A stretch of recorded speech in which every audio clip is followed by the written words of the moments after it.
3. Okay, so as we transition from slide 3 to slide 4, the main difference you're going to see here is we're going to start talking about Anne Frank's journey. Her journey from Germany to Holland. So one of her famous quotes, because we are Jewish, my father immigrated from Holland in 1933 and became the managing director of the Dutch Opeka company, which manufactures products that make jam. Because of this, they moved to Holland in 1934, where he started his company. It was in 1934 that his company sold to Opeka and started preparing the jam. Moving on to the next one, the Franks moved into a house as a part of a new housing complex in Holland. As you can see in some of the photos here, the Anne Franks were very happy people. You can see one of the Franks here trying our new roller skate she actually got for her birthday. As well as in this one, they enjoyed a nice day at the beach.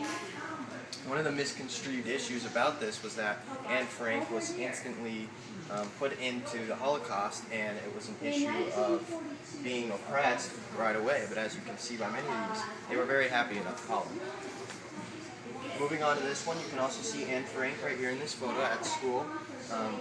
Like another issue that they didn't believe that there was education during this time. Anne Frank was actually very well educated and was at school here.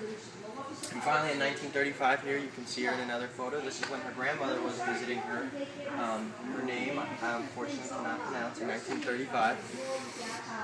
And this is just, most of the part here is just the issue of people thinking that one of the things was that Nazi Germany only took place in Germany.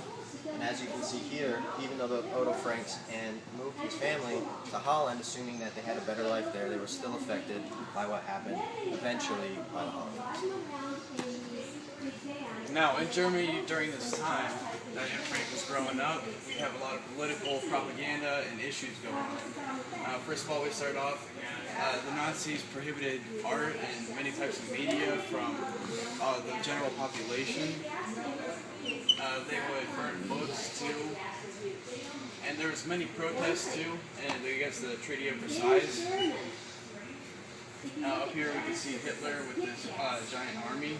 He had a very organized structure with all of his army.